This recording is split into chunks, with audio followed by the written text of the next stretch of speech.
Adam, Yes, it should. should pick it up, right? Yep. Picking up. So we ask Allah Azza wa Jal to bless those who have gathered today, those who came out to class, and Allah grant them goodness in this world and the next. طلب العلم فريضة على كل مسلم ومسلمة. Seeking knowledge is an obligation upon every Muslim, male and female. I'm just surprised we don't have enough more people, because the reality is a lot of people are going to have to actually do this one day. Either they're going to be washed, or someone's going to wash them, right? Or they're going to wash someone, probably, right? So the point is, we have to learn about this. This is part of life. As Allah says, كُلُّ نَفْسٍ ذَائِقَةُ الْمَوْتِ. Every soul will taste death. وَإِنَّمَا يُوَفَّوْنَ أُجُورَكُمْ يَوْمَ الْقِيَامَةِ. وَإِنَّمَا تُوَفَّوْنَ أُجُورَكُمْ يَوْمَ الْقِيَامَةِ. And only in the day of judgment will the full recompense be given to them. كُلُّ نَفْسٍ ذَائِقَةُ الْمَوْتِ. Young, old, sick, healthy, everyone, male, female, everyone is going to taste death. And death, when it comes to you, this is you've entered into the akhirah, and this is now the first step of the akhirah. If it's good, inshallah, then good things will follow. If it's bad, then bad will follow. And one of the important points here is that a lot of times when people die, you look around and you're like, we have no one to wash the body. We have no one in the family to wash the body. Think about that. Someone died, a mother, a father, or a son, or a daughter, and then they say, we have no one in the body, in the family that can wash the body. I'm sure if you ask Brother Dexter, he would say this happens a lot. Happens a lot. A lot of times they have no one in the family that can wash the body. No one knows how to wash the body, and because they don't know how to wash it, they automatically say, I don't want to wash it. Why? Because they don't know. And they went through the practical lesson of learning on how to wash, then they can potentially make a decision, you know what, I feel confident, I know what to do, inshallah I'll wash the body. There's a lot of reward for it. But in tonight's class we're going to talk a little bit about the theoretical, a little bit of the theoretical and the practical, inshallah ta'ala. So Shaykh Uthaymeen, rahimahullah ta'ala, may Allah have mercy upon him, and the Shaykh himself, he had passed, so someone had to wash him, right? So may Allah have mercy upon the Shaykh. After saying Alhamdulillah and sending salutation of the Prophet ﷺ, he says, أما بعد فهذه نبذة تتعلق بتغسيل الميت وتكفينه ودفنه. This is a small little sample, right? Meaning nubda, meaning something small. He's not going extensive in a lot of evidence. It's based on evidence, but he's not going to mention every single thing here. The point is to make it concise of how to do تغسيل الميت, wash the mayyit. Mayyit is the person who died. He's called the mayyit. Or al-mayyita, if it's a female, right? Mayyit or mayyita. تغسيل الميت وتكفينه ودفنه.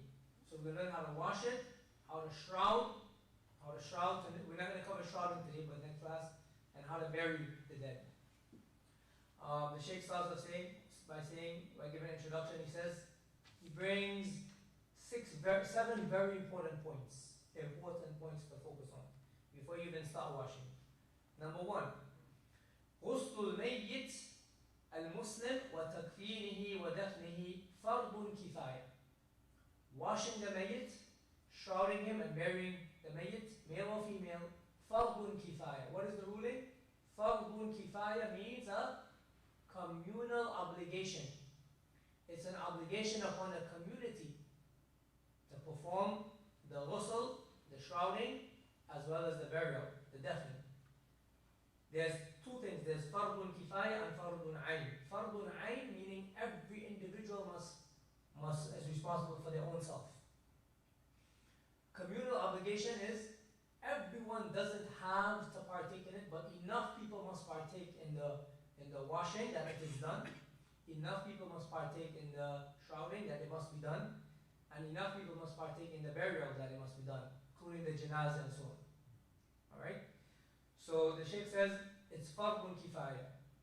He says, فَيَنْبَغِي لِمَنْ قَامَ بِذَلِكَ أَنْ يَنْوِي أَنَّهُ مُؤَدٍّ لِهَذِهِ الْفَرِيضَةِ لِيَنَالْ أَجْرَهَا وَثَوَابَهَا مِنَ اللَّهِ تَعَالَى. It's incumbent upon each person that is going to do this job, meaning that's going to do this action, whether they're washing a relative or not, right? That they intend that they're doing this as a fardun kifaya act, that they're trying to do that which is an obligation upon the community, right? لِيَنَالْ, and they want the ajr from Allah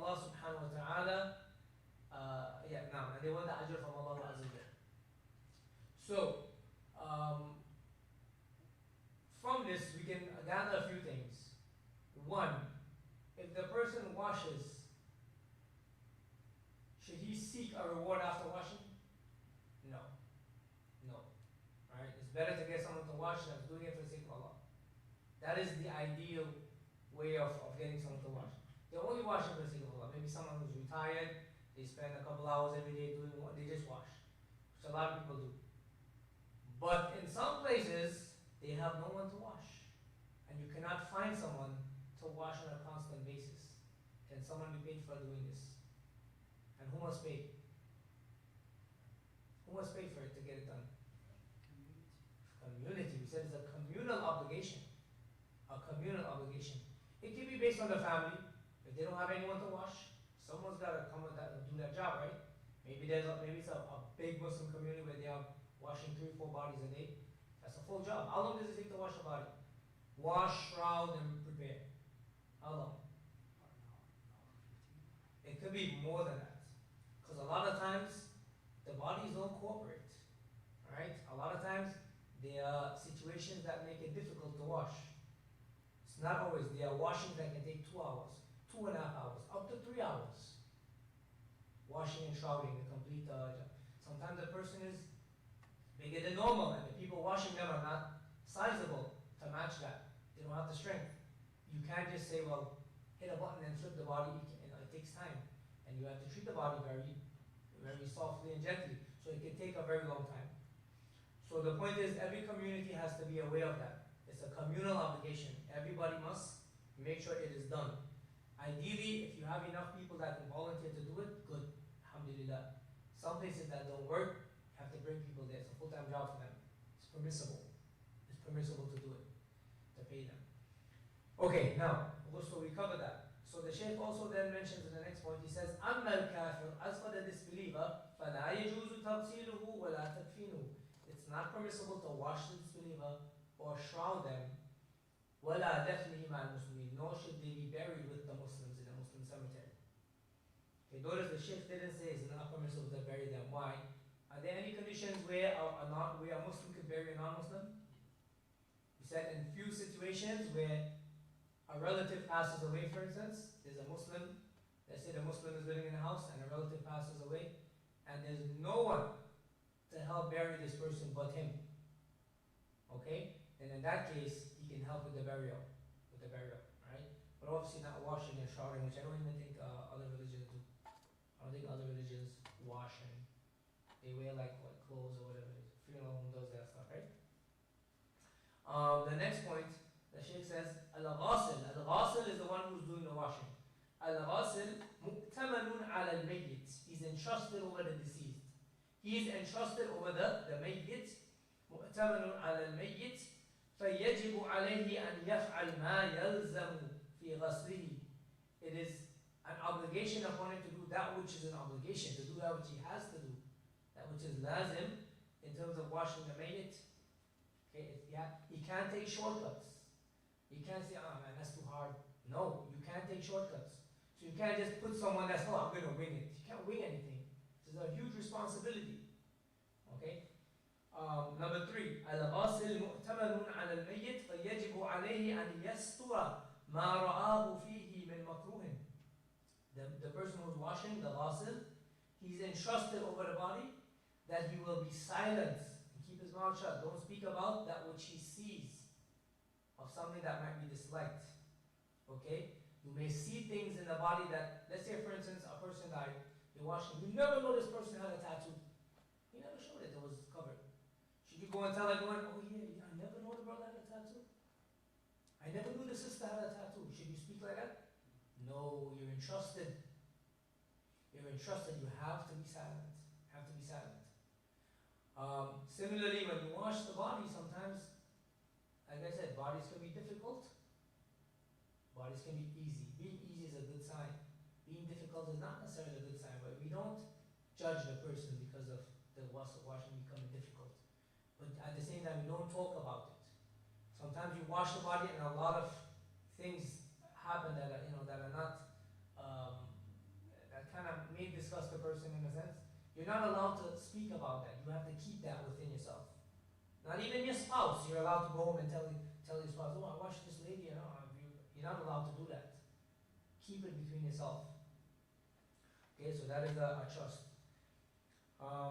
Number 4, الغاسل مؤتمن على الميت فلا ينبغي أن يمكن أحدا من الحضور عنده إلا من يحتاج إليه أو من يحتاج إليه لمساعدته في تقليب الميت وصب الماء ونحوه. The person who's washing is entrusted that he doesn't let anyone or give anyone access to the body to come and see the body and view the body and so on. Alright? Except those who he needs to be in the room or she needs to be in the room to help her or to help him to turn the body or help to pour the water. Okay? Sometimes it can be a team of 3 people working together, that's fine. But you shouldn't have anyone in the room there that is not helping to wash the body. It's not like you should say, oh, 3 people washing and then the 4th one is there, can I look on? I'm just going to look on. There's no looking on. Even if that's your son or your daughter, no looking on. That's not our time to be looking on. No spectators. You get it? Only people in the room that are washing the body. And people who understand. Everyone in the room should understand what I'm mentioning. Right? So can he bring someone to help pour the water? No. If they need to pour the water, if they don't have someone needs to pour and someone needs to wash, can you bring someone to help? Yes. Should they know what the rules are? Definitely, right? Okay. That's number 4. Number 5.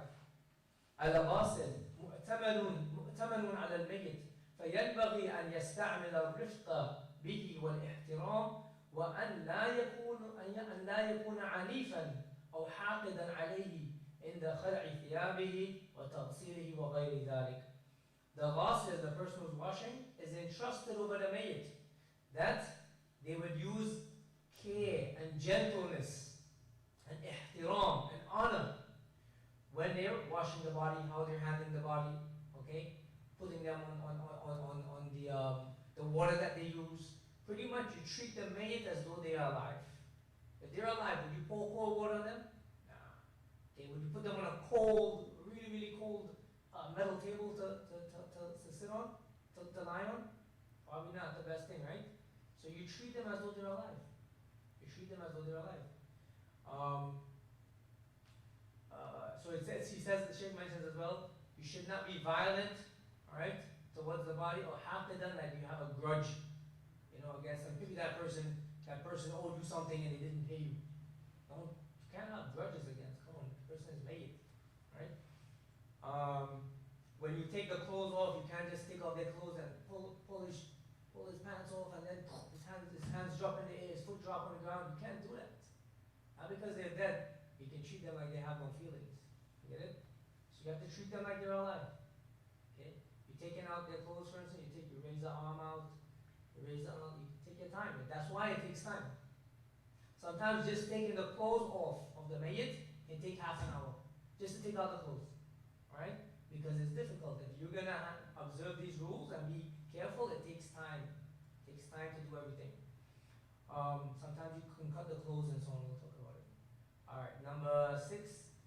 لا يغسل الرجل المرأة. A man does not wash a woman إلا أن تكون زوجته, except if it is his wife. Except if it is his wife. ولا المرأة للرجل إلا أن يكون زوجها. And a woman should not wash the man, except if it is her husband. Right? إلا من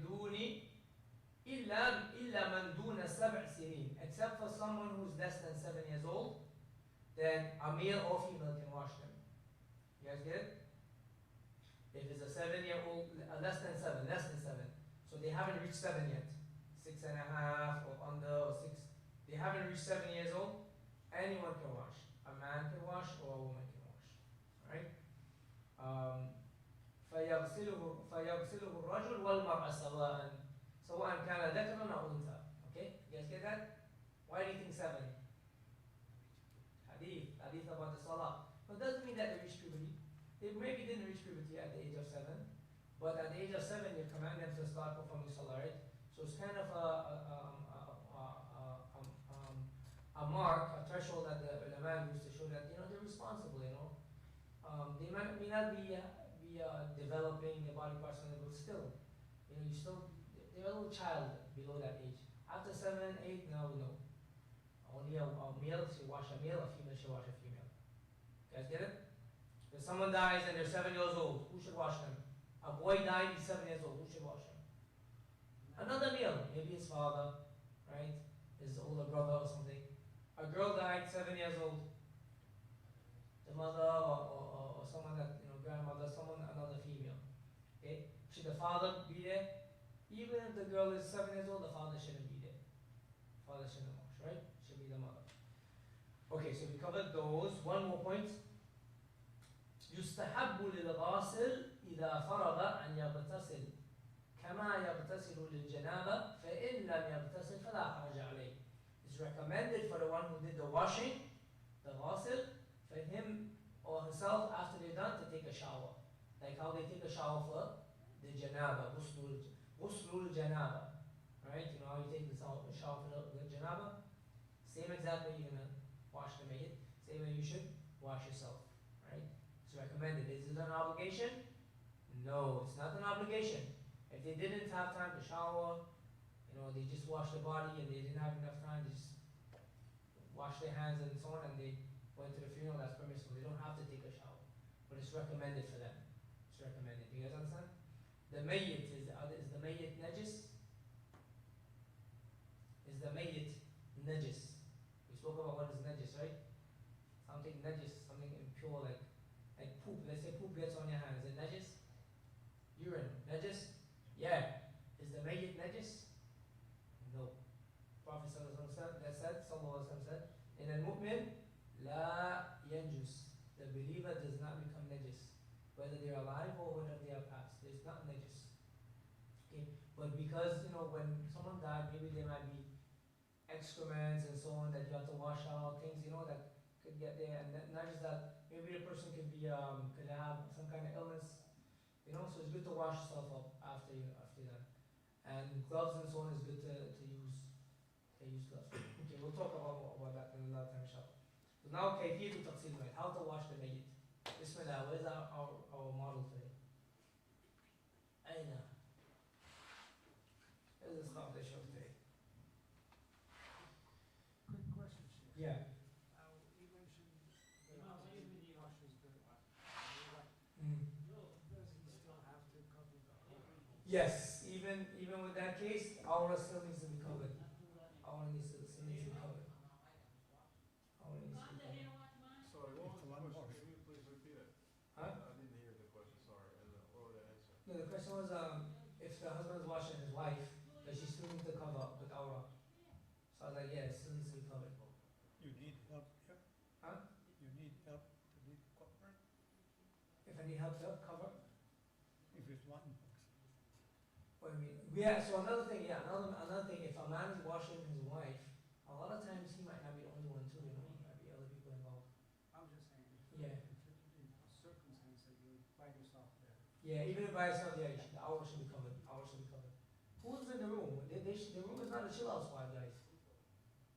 What are they doing in the room? You guys come outside, the doctor's over here. Come on, phone. A man. Okay, we need our model. Come on, bismillah. A man washing his wife will washing it. And Yeah. you need help. Who are the best? So obviously, if a man is washing his wife, the next people should be another woman, like maybe her mother or sister or someone like that, you know, someone that is permissible. And then you also have to consider another issue of mahramiyah, you know. Okay, we need to get started this month. Okay, so we're gonna have our role model. Hold on, I want to talk about our model. Mayyit, the model mayyit. Bismillah. Come on, man. Lie down right here. Late man. Nice. Head here, foot down that way. Pull it down. No. Good. Okay, lie down. Yeah? No, that doesn't interface. Does he gotta adjust the cameras? Oh, you're good, lie down. Okay. What, you got your phone and stuff there? Yeah. Alright. Alright, we'll leave it there. Take it off? No. Hmm? He needs to be, this is not visible, this needs to be visible. Right. Okay, so, well, you keep your eyes open. I mean, it might be done, but don't be making any act, any movements and so on, right?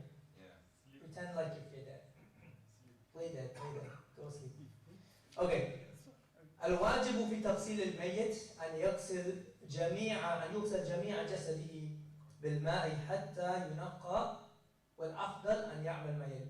So what is an obligation? Just like when it comes to ghusl, the obligation is that the entire body needs to be covered in water, right? It needs to be washed, entire body. But the sunnah is to do what we're doing. Okay, so the goal is to do what we're about to describe, inshallah ta'ala. So number one, يضع الميت على الشيء الذي يريد أن يغسله عليه منحدرا نحو رجليه. It is best to put him on something like a table that elevates the top. The head is elevated, right? And the lower part where the legs are, right, should be lower than the head area.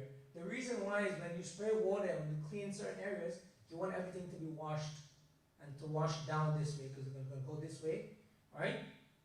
And if it's coming the other way, that's the opposite. It's going to go into his hair and make his hair dirty. Now, I've seen other tables where they have like holes in it, right? So the water just goes directly at the bottom. I think that would work as well, but it's best to have a table elevated, right? So that's step one. The type of table you use is very important. Number two, يلف خرقة على عورة الميت من السرة إلى الركبة قبل أن يخلع ثيابه لئلا ترى عورته بعد الخلع. So number one, remember when the mayyit comes, he's going to have clothes or she's going to have some clothes, maybe from the hospital dress that they wear, right? Something like that. So we have to remove that clothes, but in order to remove that clothes, we first have to cover the aura. Right now, his aura is covered, right? But we're going to take off the clothes that he has. So don't worry, we're not going to take it off. I'm just going to pretend. So we're going to cover his aura. So we need like a sheet or a towel. Do we have a towel anyone? No? You have any type of cloth or anything? Yeah, let's use the rug. It's a good example. And this is perfect. This is actually a little bit big, but that's fine. So what has to be covered? From his surah, his navel, to his knees. Covered, right? Navel to knees. So that's step one, right? Step two, sorry. And the reason why is because his aura should never be exposed, right? Step number three. يَخْلَى ثِيَابَهُ الْمَيِّتْ بِالرِّفْقِ. We take off his clothes very gently. Very gently. So, if he has like a gown or something, you might start from the side like this. You might start cutting. A lot of times they cut the cloth because it's easier to remove. Right? Cut it, you cut as much. Cut it so much, and that can take some time. And you take off what you can take off while keeping this covered. So whatever you can pull off, you pull off from here, you pull off from the side. You may have to turn him a little bit to the side, right? To pull the stuff off from the back. But his aura has to remain covered. Male and female is same covered. Yeah, male and female, same aura. Same aura. Alright? So, okay, that's point one. That's point three.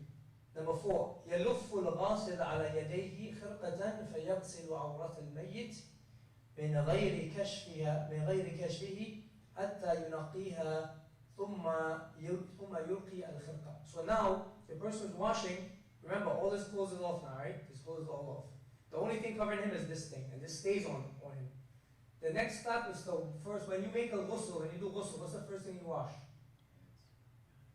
Ghusl janaba. You wash the private areas first. Private areas wash first, right?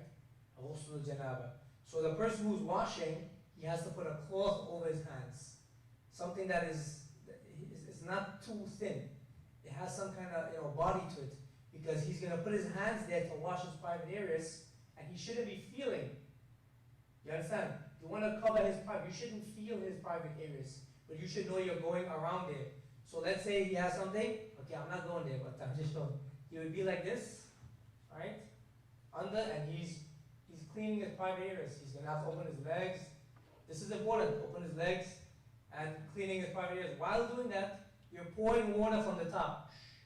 Water is being poured from the top, over here. So the water is coming through the cloth, and it is going over the private areas, and you're washing with a cloth. The cloth is wrapped a good few times. Okay? You know those nice sponges they used to wash cars with? That actually can work pretty well. But it can't be too big as well. It has to be like, decent size. Okay, so that's the first thing is to make sure the private areas are. How many times do you have to wash? Who knows? It doesn't matter. The point is to wash it. There's no 3 times or 4 times or anything like that. Just like when you do ghusl janab, the point is to wash it. Make sure there are no impurities. Okay, and remember, you cannot do it without seeing. So you have to kind of like use your discretion. All right. And you have to wash right around. So it's important. So that's one. The next point, when you're done, the Sheikh mentioned when you're done with that cloth, you throw it out. Now there's another point that the Sheikh didn't mention here, but it's needed as well. You have to lift the body like this, right? That's why you need help. Don't help too much. I want to make it real. You know what's dead weight? Just relax your body. Right? You gotta lift like this. Someone's gonna lift and put pressure on the stomach. And whatever's in his bowels will come out. It will come out because the person is dead. You put a little bit of pressure, whatever's there, maybe the burgers that you just had or the fries or the chicken or whatever it is going to come out, and you're pouring water. Water is constantly pouring in this area. So anything that comes out, right, you do like this, right? Lift up the other leg. Remember, he's up on an inclination, right? And it's going to come out, it's going to be washed down into the drain. You guys get it? So that has to be washed out. The reason why is because a lot of times, if you don't do that, sometimes later on, when you wrap the body and move the body, stuff can come out. You guys get it? So you have to, make sure nothing comes out from the front and from the back. So you clean, yeah. You said 4 was it? Is it possible you use a hose? Yes, you can use a hose. It's always ideal to use a hose. But even if you use a hose, you might need someone to hold the hose and someone to do the washing. You can use a hose. Right? But some people are really good. I mean, they will be able to use one hand with the hose and one hand with washing. But a lot of times you need help. So that's number. And he said that you should throw away the rag when you're done, because you use that specifically for the awrah. That rag should be thrown in the garbage, right? Don't wash it and reuse it or anything like that. Number 5, he says, Sheikh says, يَبُلُّ خِرْقَةً بِمَاءٍ. Right? You should wet another rag or cloth with water. فَيُنَظِّفْ بِهَا أَسْنَانَ الْمَيِّتِ وَمَنَاخِرَهُ. So the next thing, when you make a ghusl, after you wash the private parts, what's the next thing you do? You can make wudu pretty much, right? So what's the first part of the wudu? Right? Mouth, right? The mouth. Remember, and this one we told you the hands, you do the hands specifically because you don't want to contaminate our vessel. So now we're going to go to the mouth first, right? So when you go to the mouth, can you open his mouth and just pour the water down? No. Right? That's not befitting, right? You can't do that. Then when the water's gonna just go straight down, wherever it goes, it's not gonna come out. So the practice is to clean his teeth first. You can only do certain things you have to eliminate. So you take a wet rag, and you open his mouth, and you clean his teeth all the way in, out, right around his teeth. Right? Some people clean the tongue as well. That's fine. You can wipe whatever you want to wipe, but don't be too intrusive. Right? Don't be too intrusive. So you do what you have to do with the teeth. You clean the teeth, and his nostrils. So mouth and then nose. You clean his nostrils with the rag. You use it to clean his rag. You don't have to go all the way in. Just enough that nothing is visible in his one. Right? Imam, Yeah. supposing the person got dentures now, what happened here? If the person has dentures, that's fine. You can take off his dentures, right? And you could wipe his gums, and that's fine. Can you put his dentures back in? As far as I know, you can put his dentures back in. What's that? His dentures, the false teeth. Oh. If they have false teeth, you could take all the false teeth, clean it, and put the. Huh? The mayyit is talking. Yeah, this mayyit, he doesn't. Okay, bro. 24/7. Okay, alhamdulillah. I don't know too. يبل خرقة بماء فينظف بها أسنان الميت ومناخره. So mouth, nostrils, what do you normally do next? When you make wudu? The face, right? So the face. So the Shaykh says, يغسل وجه الميت ويديه. So now you're going to wash his face and then his hands, right? ويديه إلى المرفقين. His hands up to his elbows. Just like he's making wudu, right? He says, وَرِجْلَيْهِ إِلَى الْكَعْبَيْنِ, and then you're going to wash his feet all the way up to his ka'bayn, just like you make wudu. Exact same thing. Right? You're going to wash it. Starting with the right side first. Right? Huh? No, not wiping the head because you're going to wash the head completely. You're going to wash the head completely. Whole head's going to get washed in a little bit. So we're just doing the wudu. And then the Shaykh says here, obviously you start with the right side and then the left. This is right and then it's left. Right and then it's left. So you can skip mascara? Yeah, as far as I know, because you're going to wash his head now. His head's going to be washed completely. Right? So, sorry. Another point that she doesn't mention, when you wash all those body parts, can you use your bare hands to wash them? Huh? It is permissible. Because it's not, the cloth is specifically for the awrah. Right? You can use your hands and wash, right? Or you can use a cloth as well. It's fine, yeah, both are permissible. Yeah. Okay, we're going to talk about it towards the end. How to deal with injured bodies, burns and so on, right? Talk about that in the end, inshallah. Okay. ويغسل جسد, oh sorry, the Shaykh says, لا يدخل الماء في فم الميت ولا أنفه اكتفاء بتنظيفهما بالخرقة. Do not put water in his mouth or in his nose. So if you have the hose, don't go like shh. Don't do that. Okay? How do you clean his mouth? A cloth. And his nose? Cloth as well, right? Anything that goes through the mouth or nostrils will come out. It's going to come out, right? Exactly. Alright, so then the next point the Shaykh says, يغسل جسده كله ثلاثا أو خمسا أو سبعا. Now, the next step is to wash his entire body now. His entire body. His entire body is going to be washed 3 times or 5 times or 7 times. It's sunnah to do it odd numbers of times, right? The minimum is 3. 3 is the minimum. So 3 or 5 or 7, depending on how much it's needed. Sometimes the body is in a condition where it needs a lot of washing, you know. Maybe there are certain spots that, you know, that's hard to clean. But then you can't, it's not like you're going to be scrubbing until the skin might come off after a while. So you have to use your discretion on the mayyit. Right? But 3, 5 or 7 times you're allowed to wash the body. And he's going to talk a little bit about that.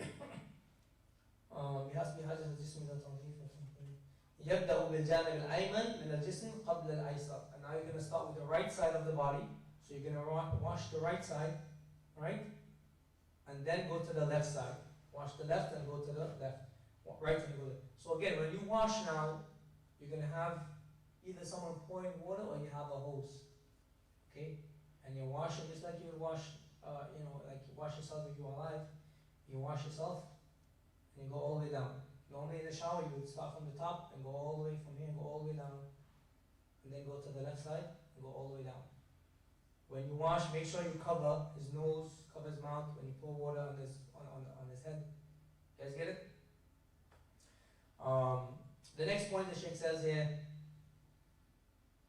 he says, الأفضل أن يخلط الماء الذي يغسله به بالسدر لأنه أبلغ في الإنقاء.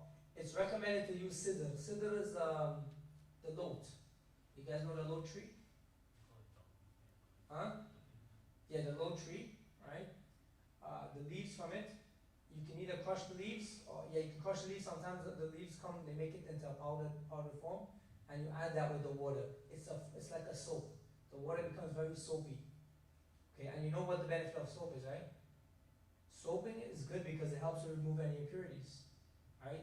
And it's something that is authentically used from the Sunnah of the Prophet, right?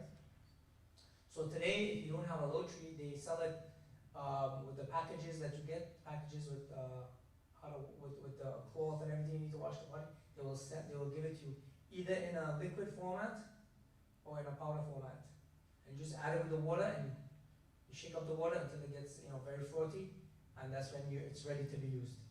So if you were using that froth water, right? The Sheikh is saying here that use the frothy stuff on the top for his head. Use it for his head.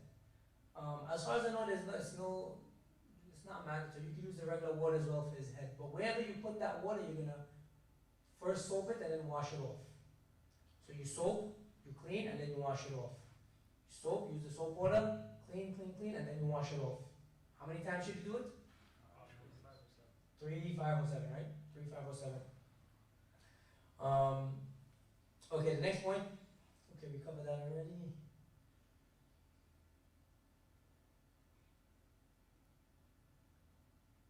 Okay. Said for the beard and the hair,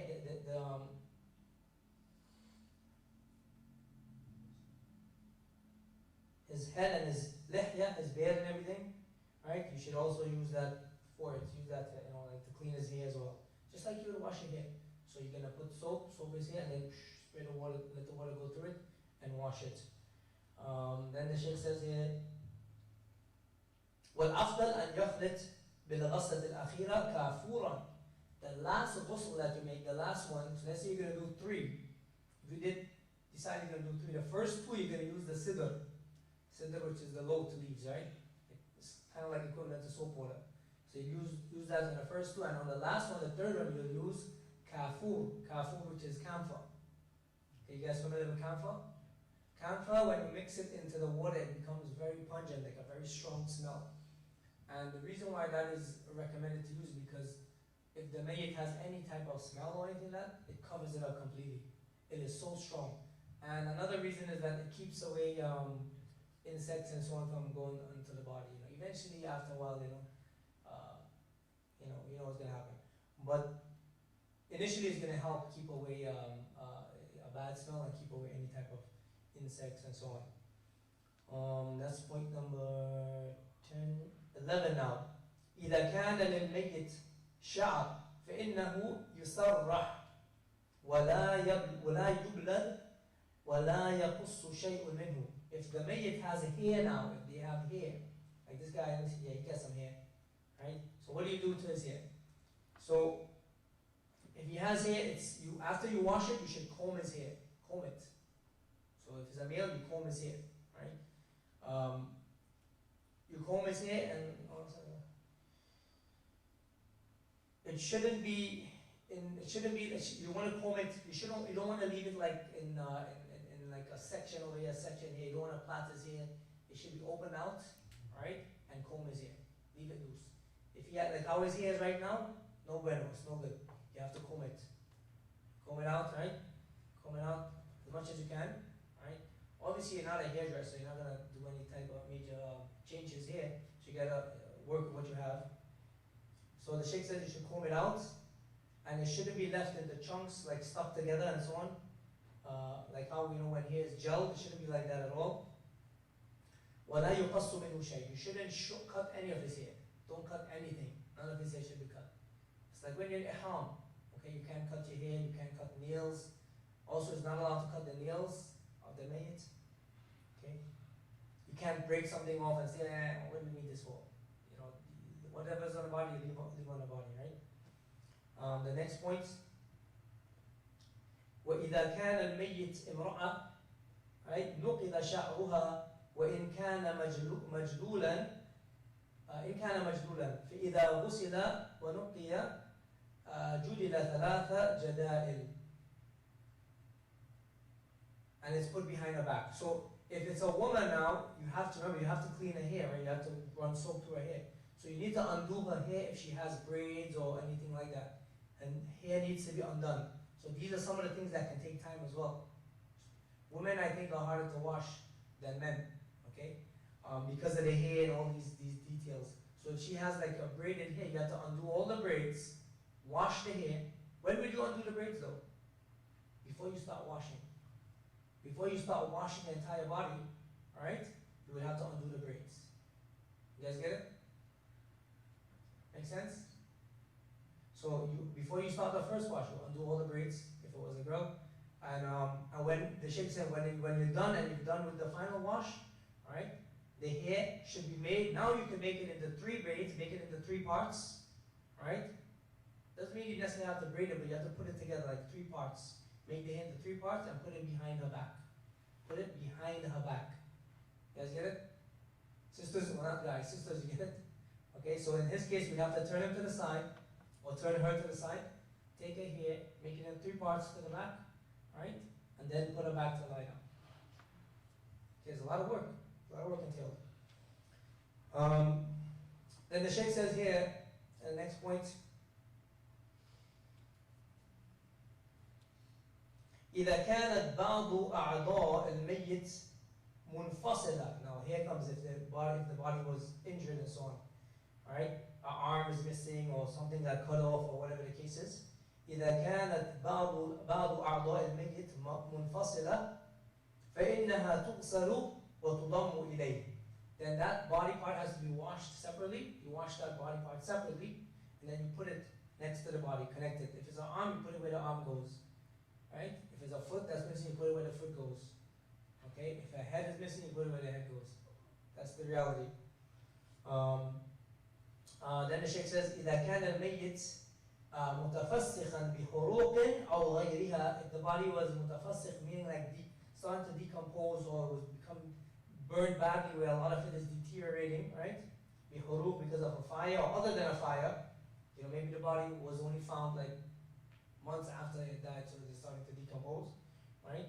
ولا يمكن تغسيله. It's not possible to wash it, because if you wash it, it's falling apart. Everything is falling apart, right? فإنه ييمم.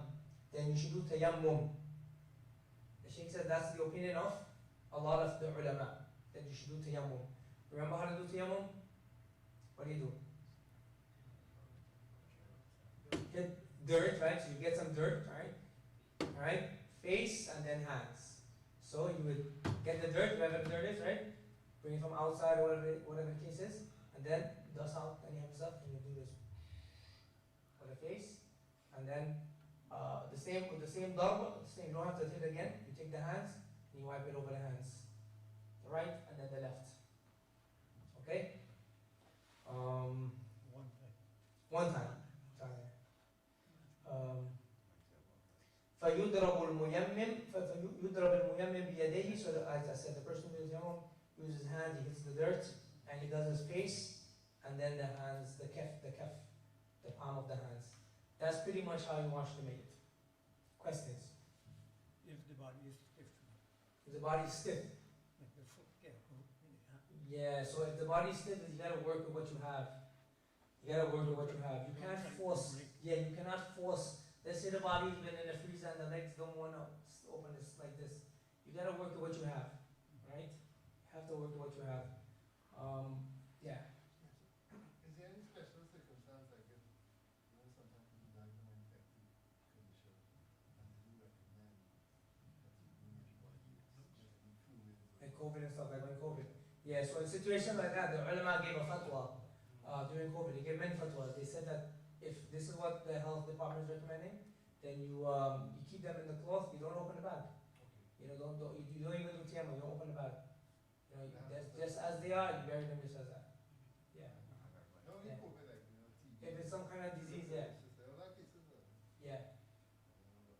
So pretty much for the person who's washing, he does observe whatever rules, health rules, he needs to follow. He's not gonna say, well, no, the health department says don't open the body, and he's like, I gotta open this body.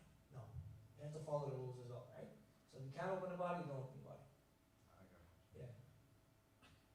Question, yeah. So, The maid has a question. Yeah. so what if he was involved in like an explosion, like his nose cut off or something like that? Yeah. What is he supposed to do? Like he has a hole in his face or something like that? Yeah, so if he has a hole in his face or whatever, again, remember you try to like put it back where it is, whatever you can. If you know it's gonna keep falling off, then you can put it somewhere else. Put it on between his arms, somewhere where it's gonna stay. And he's gonna be wrapped later on. Remember, the body's gonna be wrapped completely. So it's not like you're gonna be looking at him and be like, oh, wait a minute, his nose is missing. You're not gonna be looking at the mayyit. Alright? You're not gonna be looking at, there's no viewing. In fact, we'll talk a little bit about his viewing thing. The viewing thing is only for immediate relatives that once, right before we start, when we start washing and washing is done, and we're about to shroud them, we start shrouding them up and everything.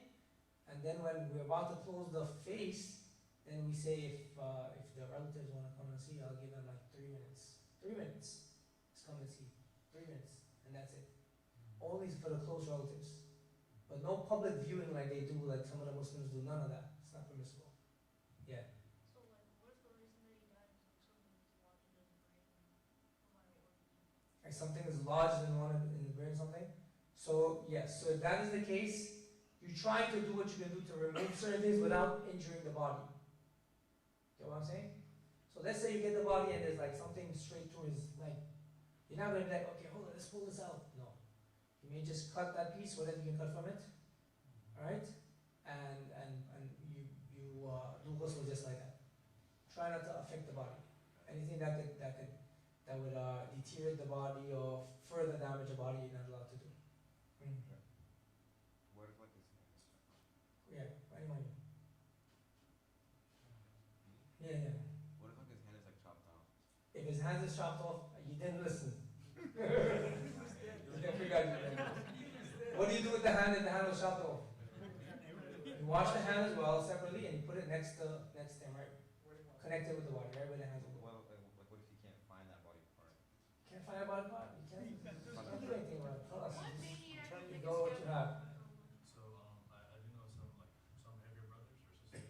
Sometimes when you go to push the bowels out, let's just say for example, they just keep on secreting. I see some brothers they actually have bags where they keep the bodies in, and just due to the fact that for example that this fluids are still running out, they keep it in bags that are permissible. If there's constant secretion, use cotton. Use cotton and clog up the areas. But I've also seen that they also zip the bags up, put the cuff over it. You zip the bag up and put the coffin over them. Allahu A'lam, I don't know about that. I don't know. I just know that the ulama say that if there's a wound or something and there's excretions, you can put cotton over it. So like especially if there's excretion from the back, then you could put cotton there to just hold it out, absorb it. Do the best that you can. I've seen like a waterproof cover. Waterproof. Was used on the body that had injuries. Yeah. They couldn't use the cotton, They use a waterproof cover. it's somewhat, it's film, but it's lined on the bottom, so when Yeah. you wrap it, nothing comes out of that. Oh, I see. I guess maybe the condition of the body is so bad that they have to use it. Yeah, I don't know if fatwa given, but I would think that if that's the case, what are you gonna do? Right? Any other questions? Before, can we like that, put it straight, tie it? Yeah, so the foot is like this just for the washing. When you're done washing and you're gonna get ready to shroud, the foot's gonna be brought in like this. Okay? You don't necessarily have to tie it, but some people use it to tie it because it keeps going back. Because when you wrap it anyways and you do the final tie around the shroud, that's gonna bind it. You understand? When you're done wrapping and you put the final the tie that goes right at that binds it. So you don't necessarily need to like tie the foot or tie the toes, anything like that. But it will come together when you shroud it. When it comes to shroud shape, what's a recommended amount of cloth to be used on a woman and a man? Oh, well, we're gonna get to shrouding. So for shrouding, you should do like the same thing mentioned, 3, 5, or 7. Women should be 5 minimum. Women use more shroud than men. Men you could go with 3. 3 is fine. 5, no big deal. But women 5, I would say minimum. And with women, before you tie the face, they have to have a hijab, right? Yeah. Well, do you have to wear hijab? The woman has to wear hijab. Make like a hijab out of one of the straps or one of the cloths for them. I think some of the cloth come like that already, where it's tied. The shroud itself, the shroud is like a hijab. When they put it on, it's like a hijab. Inshallah. I'm gonna research that a little bit more before we do that presentation next week. Inshallah. Alright, that's coming next time. So we'll end class with this. Any other questions? Questions from the sisters? Okay, you guys think our maid did a good job here? Our role playing mates, good model. Think he made the cut? Did he make the cut? Takbir. Oh, good job, mashallah. May Allah reward him for being a good, huh? He talks, you know, but this guy, even when he's awake, he talks. So. Okay, alhamdulillah. Jazakallah khairan wa sallallahu alayhi wa